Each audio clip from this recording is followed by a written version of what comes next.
The State Polytechnic of Malang, or Polynema, was established in 1982 with a vision of being a leading vocational higher education institution in the global competition.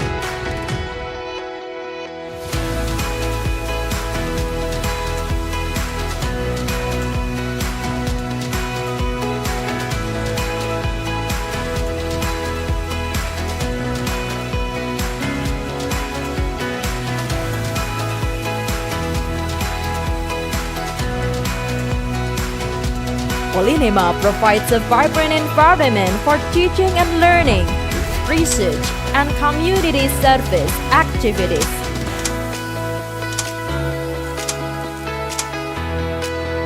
As one of the best vocational higher education institutions in Indonesia, Polynema presents excellent education for better nation. Polynema students have both knowledge and skills that align with the needs of the industry, obtained through the learning process with a link and match approach and project-based model.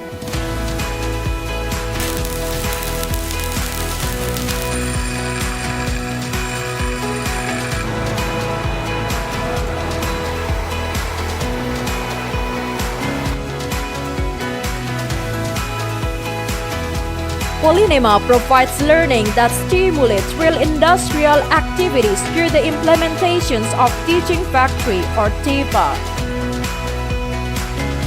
TIFA is the learning model that aligns the learning process on campus with the real production process.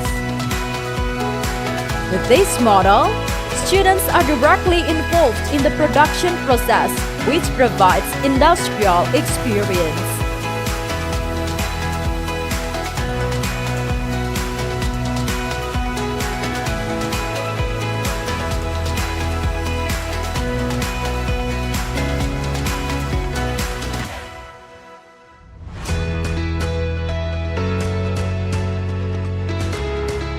Along with the development of technology, Polynema has been digitizing various services.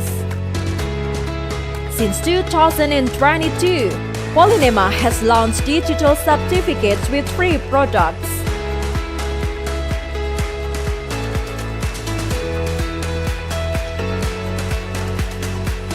Physical certificates with electronic signatures, digital certificates, and digital legalization.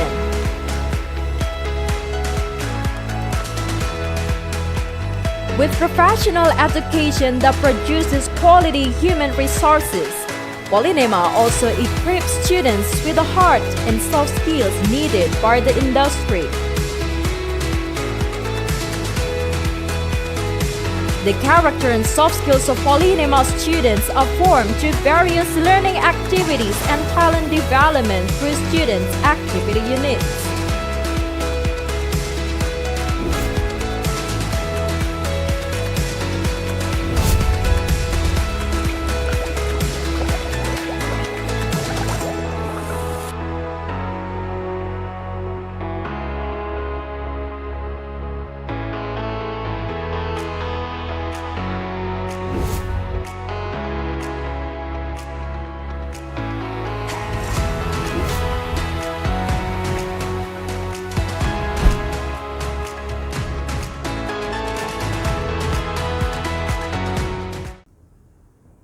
Assalamualaikum warahmatullahi wabarakatuh. Perkenalkan, nama saya Penny Puspitasari.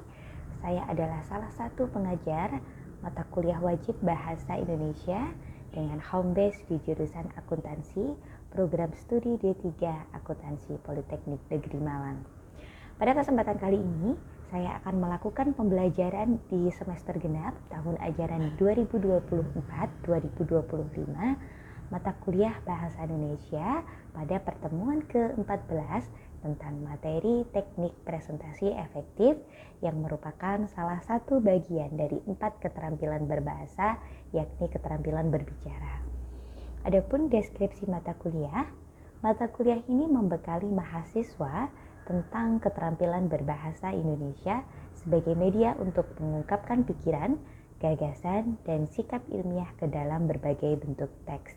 Setelah mengikuti mata kuliah ini, diharapkan mahasiswa akan mampu memahami dan menerapkan kaidah kebahasaan dan kesantunan berbahasa dengan tepat, menguasai 4 keterampilan berbahasa, serta dapat menerapkannya baik dalam ragam resmi maupun tidak resmi, ragam lisan maupun ragam tulis, dalam konteks dunia akademik dan dunia industri. Kemampuan yang diharapkan pada pertemuan 14 ini adalah mahasiswa dapat menerapkan keterampilan berbicara, khususnya dalam konteks presentasi efektif, baik dalam ragam resmi maupun dalam ragam yang tidak resmi. Materi pembelajaran pada pertemuan ke-14 ini meliputi bentuk-bentuk presentasi, baik itu formal maupun tidak formal, jenis-jenis presentasi, teknik presentasi, dan beberapa tips agar presentasi menjadi efektif dan menarik. Untuk metode pembelajaran, ini ada ceramah, kemudian ada diskusi, dan ada lebih banyak praktik karena dalam keterampilan berbahasa itu diharapkan mahasiswa terampil sehingga diperlukan lebih banyak praktik. Di pertemuan ke-14 ini, evaluasi dilakukan dengan menggunakan rubrik penilaian, meliputi aspek penilaian, yakni yang pertama itu meliputi konten materi presentasi, yang kedua struktur presentasi, yang ketiga teknik penyampaian, yang keempat media presentasi, dan yang kelima, penguasaan materi presentasi. Yang keenam, antusiasme dan interaksi dalam presentasi. Adapun skor yang digunakan, skor 4 itu bermakna sangat baik, skor 3 baik, skor 2 cukup, dan skor 1 kurang. Adapun untuk evaluasi secara keseluruhan, mata kuliah Bahasa Indonesia ini meliputi 3 komponen penilaian. Yang pertama itu adalah tugas praktik dengan bobot 60%, kemudian ada UTS dengan bobot 20%, dan ada UAS dengan bobot yang sama 20%. Pemberian pembobotan ketugas praktik sebesar 60% dengan dasar pertimbangan bahwa keterampilan berbahasa memerlukan praktik yang nyata, sehingga untuk tugas praktik diberikan pembobotan yang lebih besar dibandingkan dengan 2 penilaian yang lainnya. Demikian paparan awal dari saya terkait video pembelajaran perkuliahan Bahasa Indonesia pertemuan ke-14. Selamat menyaksikan. Terima kasih. Assalamualaikum warahmatullahi wabarakatuh. Assalamualaikum warahmatullahi wabarakatuh. Waalaikumsalam warahmatullahi wabarakatuh. Selamat pagi menjelang siang. Dan salam sejahtera untuk kita semua. Alhamdulillah kita bertemu lagi di pertemuan ke-14 yang mana ini adalah pertemuan terakhir kita mata kuliah Bahasa Indonesia. Materi kita hari ini adalah presentasi efektif. Nah, teman-teman tahu ya bahwa salah satu dari 4 keterampilan berbicara, keterampilan berbahasa itu diantaranya adalah keterampilan berbicara. Dan berdasarkan riset saya di semester kemarin, problem di baik itu di dunia akademik maupun di dunia industri duki itu adalah kekurangan keterampilan mahasiswa atau budak korporat itu dalam melakukan presentasi. Jadi kalau skill akuntansinya jago, skill ngitung, skill pajak itu jago, tapi skill komunikasi, skill presentasinya itu masih kurang. Makanya saya berikan materi terakhir, ini adalah hutang saya terakhir, sehingga tidak ada hutang raso ya di antara kita, yaitu presentasi efektif. Nah, guys, sudah pernah berbicara di hadapan paling banyak berapa orang? Berapa? Ini satu sebelum sini.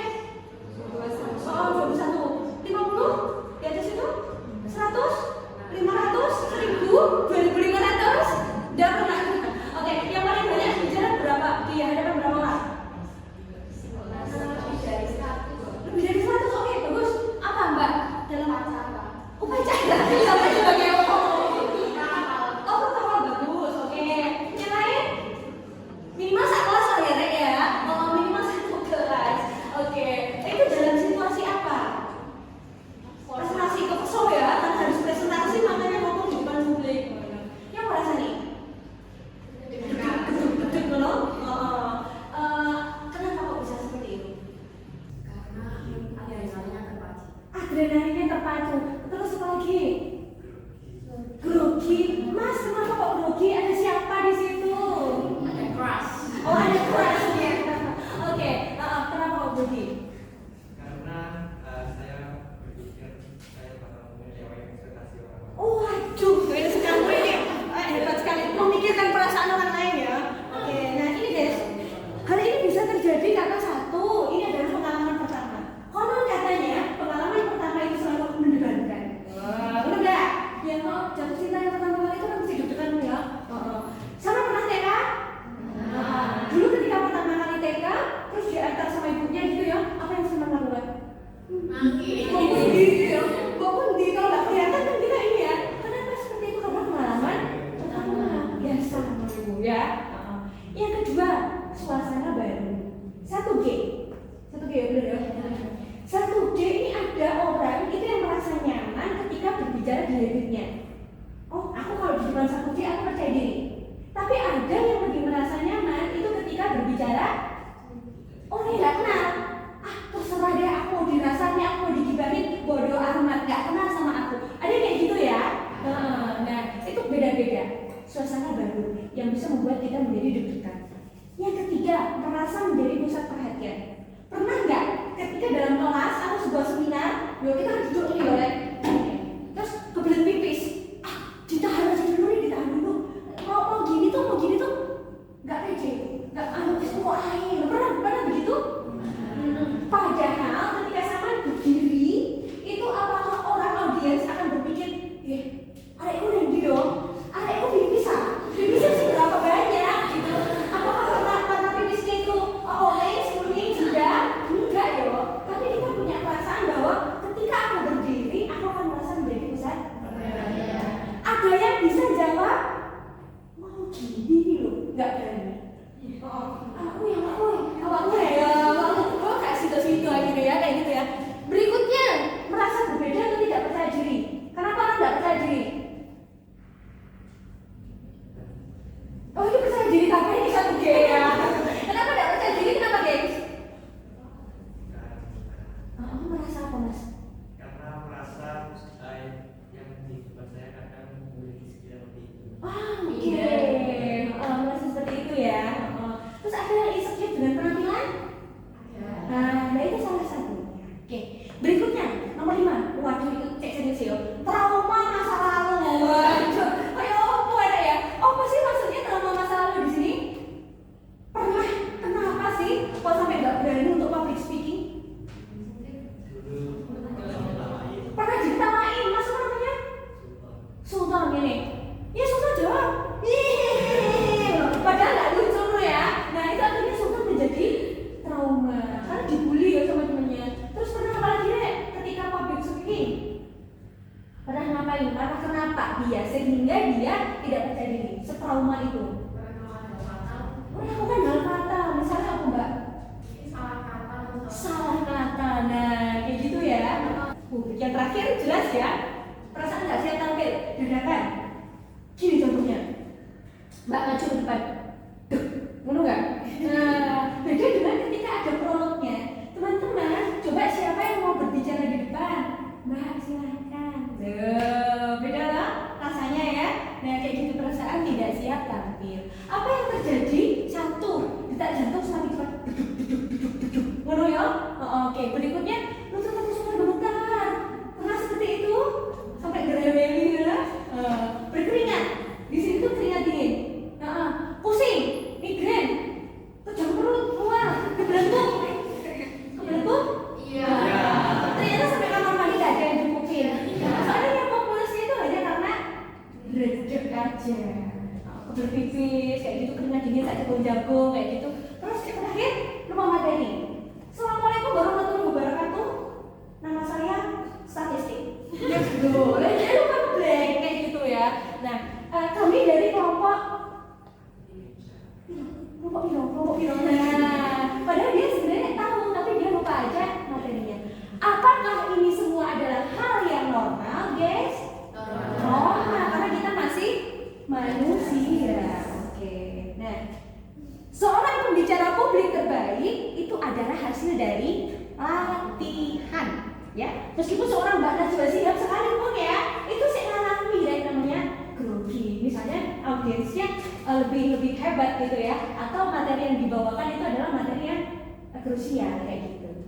Biasa banget. Oke, ini adalah latihan aja. Semakin banyak latihan akan semakin hebat. Bagaimana cara mengatasi grogi? Satu, mengetahui sebuah ketakutan. Kenapa sih kita tuh takut untuk berbicara di depan publik? Takut apa enggak? Takut apa saya? Kan dilihat. Oh, takut terus kalau dilihatin kenapa emang ya? Jadi gimana sih? Oh, enggak tahu. Emang kalau dilihatin kenapa?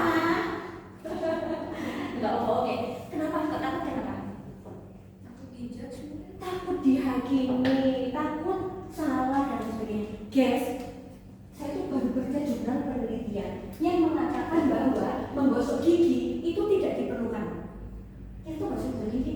Kalau semakin banyak menggosok gigi, itu akan semakin mengikis gigi kita. Kamu udah tahu informasi ini? Saya membuat. Itu buatan, tapi jangan percaya. Kenapa? Karena cara menyampaikannya meyakinkan. Bawa jurnal, bawa ini. Loh, sebenarnya sama. Ketika sama menjadi seorang narasumber di depan, apakah audiens itu ngerti materimu? Loh, belum tentu, ya kan? Kalau dibagi presentasi per bab gitu, teman-temannya mempelajari itu enggak? Enggak. Karena ini beda ya sebenarnya. Kamu lebih pintar, lebih hebat daripada audiens yang selalu punya belief seperti itu, ya, sehingga nggak grogi. Dua, ekspresi dan gestur di awal adalah kunci. Ini.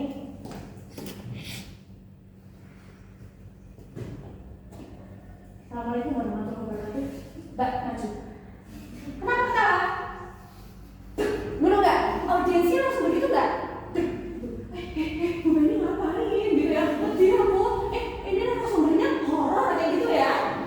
Mesti vibes yang ditimbulkan seperti itu yang dirasakan oleh audiens. Kita udah gak nyaman duluan dengan situasi-situasi, ya? Oke. Beda dengan ketika masuk itu udah assalamualaikum. Nah, beda? Oke. Terakhir gini, ini presentasi serius. Nama saya Penny. Saya dari kelompok 5. Jadi grogi juga ya, kayak gitu. Nah, ini kira-kira apa yang akan dirasakan oleh audiens? Enggak percaya. Loh, ya Kak percaya Mbak, kok yang mau jadi narasumber gitu ya? Ini berbeda ketika tidak dalam konteks presentasi yang serius. Oke. Berikutnya, fokus pada pesan yang ingin disampaikan. Kalau sampai nggak jago ngejokes, nggak jago untuk bikin kalimat-kalimat, ya sudah, fokus saja pada pesan yang mau disampaikan. Jadi nggak begini, bla bla bla bla bla bla bla. Nggak bisa mengakhiri kalimatnya sendiri gitu loh. Ada itu ngomong-ngomong lah. Akhirnya jadi kacau. Atau terlalu banyak bicara ini tidak perlu. Saya ini, dulu lah aku cerita saya ini. Nah, ini tidak perlu ya, kayak gitu. Oke, berikutnya bisa kita menggunakan teman untuk berlatih kan teman-teman, bisa saling begini. Saya dengan Mbak Nadia, oke Mbak Nadia, oke kita bisa begini ya. Apakah kita udah oke? Nah itu bisa kelihatan dari situ ya. Nah, atau kalau misalnya nggak punya teman yang baik yang bisa diajak latihan, itu bisa kita pakai rekaman. Oh, aku sudah oke belum ya gesturnya? Aku sudah oke belum ya volume suaranya dan lain sebagainya. Gitu ya. Yang terakhir itu lakukan afirmasi positif. Saya pasti bisa. Sama pernah nggak dalam sebuah situasi, aduh kunciku dendi yo, kunci motorku dendi. Selamat Ibu Beni, aku telat, kunciku dendi. Pernah seperti itu dan nggak ketemu. Terus pas bayang Allah Akbar kemana? Kuncinya nemu. Kunciku ada di sini. Pernah gitu? Nah, itu kenapa kok seperti itu? Panik kan tadi nggak ketemu ya. Nah, berarti kita jangan memulai presentasi dengan kondisi panik. Sama cukup tarik nafas, tahan, hembuskan, itu sebanyak 3 kali, itu sudah menenangkan cara. Ya, udah tenang. Kalau udah gitu baru Assalamualaikum warahmatullahi wabarakatuh. Udah enak. Kalau kita mulai dengan nanti ke belakang juga jadi jelek semuanya. Ya, oke guys. Ya, ini cara untuk mengatasi grogi. Berikutnya komponen komunikasi, saya fokus di media. Ini dengan ruangan sebesar ini, mulai karek 21. Mbak yang paling ujung namanya Mbak Cuma? Cina. Mbak? Mbak?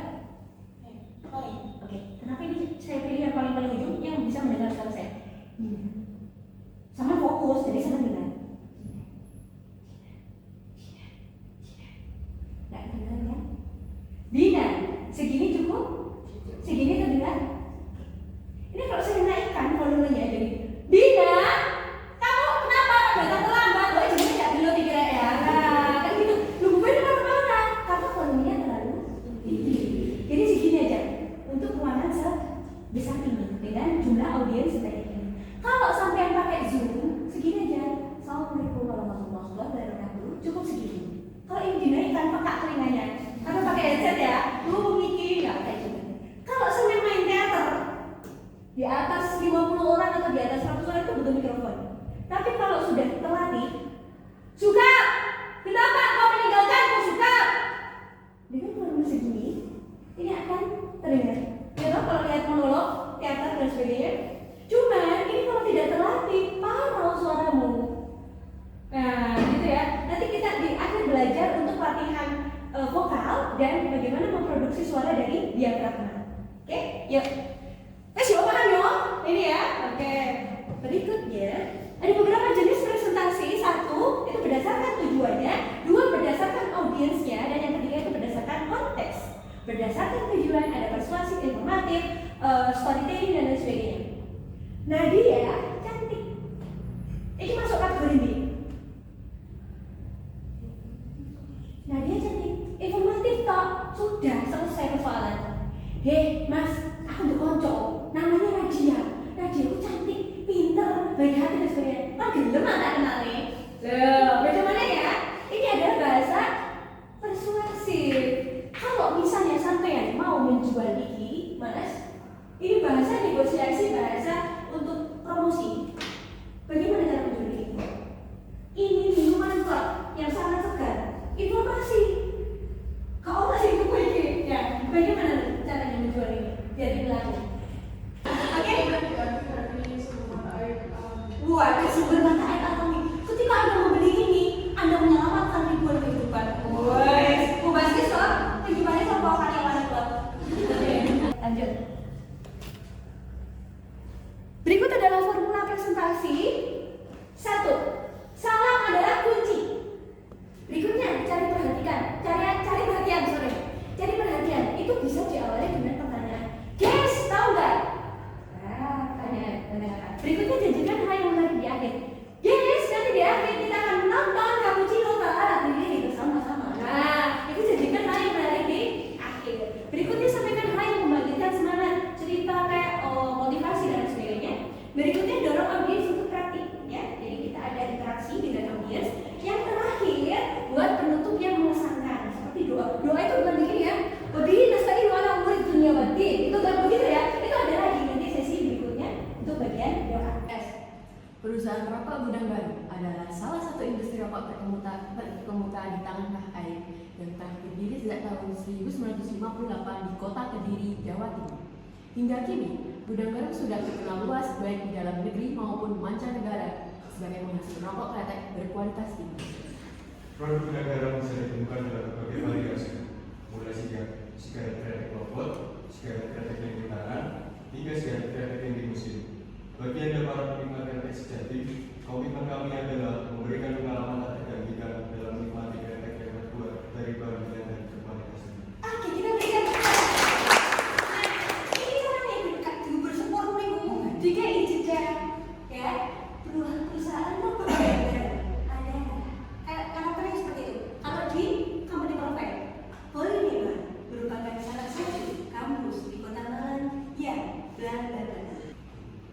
Dan terakhir, ketika sebuah presentasi gabut, ada yang nanya kicep. Saya bertanya kicep. Sudah mati gaya di presenternya ya. Jadi bingung. Apa yang bisa kita lakukan? 1. Ungkapan perasaan. 2. Pelajaran yang menarik atau hal menarik. 3. harapan. Ya, ini untuk mendaratkan presentasi dengan lurus ya. Sehingga presentasinya nggak garing. Das, ini jangan salah ya. Yuk, siapa mau coba? X-nya itu namamu, Y itu mata kuliah bahasa Indonesia, S dan Z sembarang. Ya, oke, coba tutupan presentasi ini ceritanya. Selamat sekali, kali ini saya berkontribusi dapat memberikan narasumber dalam bahasa Indonesia. dalam materi bahasa Indonesia. Dari materi ini kita dapat mengambil pelajaran menarik, yakni kita dapat mempelajari presentasi terkait public speaking. Semoga dengan kegiatan ini kita dapat melakukan public speaking dengan lebih baik. Oke, kita berikan tepuk tangan. Nah, PP hari ini bisa diterapkan dalam ragam formal maupun non formal, sehingga dalam kehidupan itu krik itu udah mati gaya presentasinya udah berubah. Gitu ya guys ya. Oke, ada pertanyaan? Ada pertanyaan sayangku? Jelas ya? Berarti calon-calon pembicara hebat semua ya. Oke. Baik, kalau tidak ada pertanyaan, saya harap teman-teman bisa memahami materi hari ini dan bisa mempraktikkan dalam kehidupan sehari-hari. Entah nanti ketika sampai mau wawancara kerja, sampai mau negosiasi, sampai mau promosi produk, misalnya jadi CEO ya nanti ya, kan itu udah dari bawah ya. Nah, mau bikin company profile perusahaannya sendiri, atau mau jadi live streaming. Biasanya juga ada di sini yang ini ikut live streaming jualan dari Shopee dan sebagainya. Konten kreator. Nah, keterampilan ini bisa dipraktikkan dalam konteks berbicara ragam formal. Gitu ya sayangnya. Oke, baik, kalau tidak ada pertanyaan, saya akan teman-teman memahami. Mudah-mudahan yang sedikit ini bermanfaat, barokah, dan bisa